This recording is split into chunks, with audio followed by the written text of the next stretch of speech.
Selamat siang para pemirsa. Ini adalah episode ketiga atau terakhir dari trilogi situs yang ada di Gunung Butak. Yang pertama kita sudah ke Reco Lanang, kemudian ke Reco Wedok. Terakhir ini kita akan mencari Koco Benggolo. Bukan ini Koco Benggolonya ya. Kalau itu adalah sumur orang-orang sini ya, sumur yang ada di ladang. Ini ada di ladang penduduk ya, masih di Desa Trawas, Kecamatan Trawas, Kabupaten Mojokerto ya, di Dusun Kemloko tepatnya.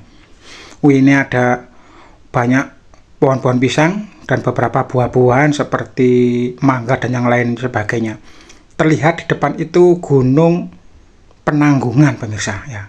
Depan itu adalah Gunung Penanggungan atau Gunung Pawitra. Gunung yang dianggap suci.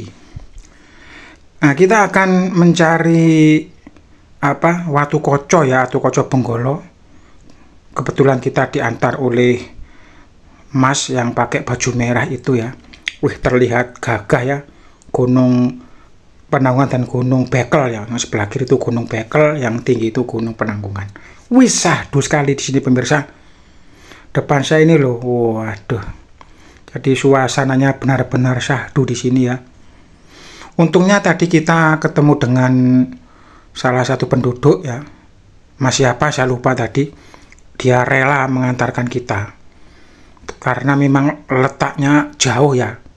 Tersembunyi di jurang atau di lembah yang dalam. Nah, ini kita ngikuti beliaunya ya. Katanya Watu Koco itu tersembunyi di sebelah jurang yang dalam, kayak jumblang itu ya. Ini kita masih mengitarinya. Wah, muter-muter ternyata. Wah, itu gunungnya terlihat sangat bagus. Tengah-tengah pohon pisang. Sebetulnya kalau kita nyari sendiri itu ya ketemu, tapi mungkin lama ya. Nggak langsung jujuk seperti ini. Depan itu terlihat kayak ada beberapa batu-batuan. Berarti kita sudah dekat pemirsa. Sudah dekat dengan lembah atau jumbleng yang tersembunyi, yang di situ ada sebuah Watu Koco ya, atau Koco Benggolo yang sangat besar dan sangat indah. Nah, ini kita menemukan banyak batu-batuan di sini. Semakin ke depan semakin banyak batu loh ya kan. Besar-besar batunya. Depan ini loh, sampai tinggian batunya ya dengan pisang. Di pisang kalah tinggi ya. Berarti benar-benar besar-besar di sini. Loh.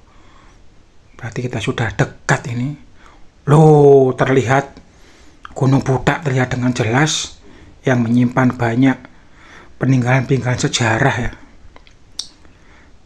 Masih turun di sini. Nah, oke. Mana tadi masnya ya? Kok kehilangan jejak ini? Semakin turun pemirsa. Ya, jadi semakin turun dari kaki Gunung Butak ini. Nah, itu masnya. Wah, kita disuruh muter. Wih, ini batu besar kayak batu kura-kura. Kayak batu kura-kura raksasa ya, batu penyu. Ini jalannya semakin turun pemirsa. Berarti memang kita sudah mendekatinya ya. Karena memang sudah tidak di ladang, tapi sudah mulai kayak jumbleng-jumbleng ya. Sudah semakin dalam dan jalannya sudah hilang. Masih ke bawah. Oh iya ya, besar ya mas. Bener. Sama langsung kembali atau gimana? Ya, saya langsung kembali mau lanjutkan kerja. Terima kasih yo. Ya, Mas siapa lagi? Mas siapa ini? Roji. Nah, Mas Roji, terima kasih diantar Mas Roji. Terima kasih ya Mas Roji sudah jauh-jauh mengantarkan kita. Karena memang dari jalan raya kita masuk ke sini sekitar 1 kiloan pemirsa. Atau 1 kiloan lebih sedikit lah. Nah, di sini jalannya sudah hilang pemirsa. Sudah nggak ada jalan lagi. Kalau tadi kan masih enak, di ladang-ladang masih ada jalan setapak kelihatan. Ini sudah hilang, kita sudah mencari, harus sudah main perkiraan. Yang jelas kita semakin turun loh. Coba lihat ini. Loh ya kan? Sewamar sekali, sudah tertutup loh. Jalannya ini sudah tertutup semak-semak. Ya mungkin sudah jarang dilalui oleh orang.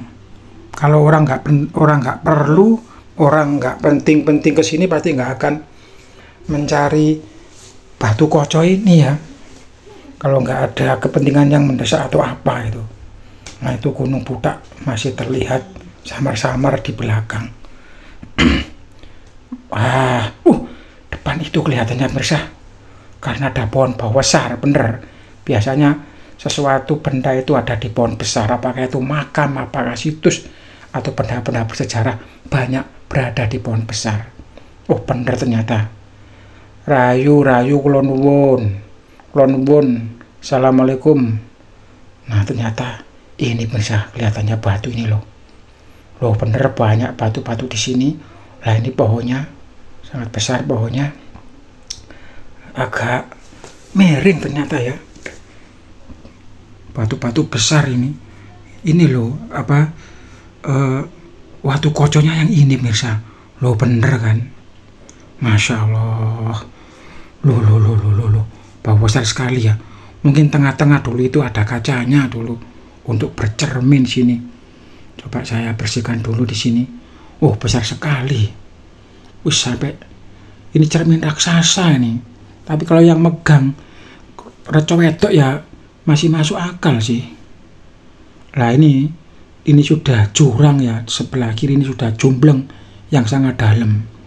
Jadi memang benar-benar berada persis di bawah lembah ini, batu kaca ini. Itu kok ada bendera merah putih, coba kita dekati. Berarti situs ini dilindungi berarti ya. Ini ada bendera merah putih.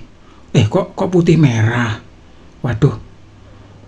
Wah, lepas talinya pemirsa. Jadi putih merah ya. Lepas talinya. Oke, setelah ini akan kita betulkan benderanya ya. Loh, kalau dari sini kelihatan kayak cermin ya. Itu pegangannya, yang atas itu adalah cerminnya. Oke pemirsa, tadi kita sudah membetulkan bendera merah putih sudah terpasang sesuai dengan aslinya. Nah ini bendera merah putih mungkin kena angin atau apa itu sudah terlepas ya, sudah lepas. Ternyata di sekitar Watu Koco ini banyak batu-batu yang lain. Kita berkeliling ya, terlihat sangat kontras dengan batu-batu yang lain ya, terlihat kontras. Tetapi kalau secara kesejarahan ini batu ini bisa berupa yoni ya. Jadi yoni raksasa mungkin ini. Biasanya ada lingga, ada yoni. Tapi yoninya di tengahnya kok bau besar seperti cermin. Ya tidak salah sih kalau orang bilang ini adalah Watu Koco. Batu yang memang di dalamnya itu kayak berbentuk koco. Apalagi dimitoskan dengan keberadaan reco lanang dan reco wedok ya. Reco wedok yang suka berdandan ya, yang bercermin, akhirnya lupa memasak. Ketika suaminya pulang, akhirnya marah-marah, nggak ada makan, nggak ada apa-apa, langsung aja wis dirampas cerminnya, dilempar sehingga sampai di sini.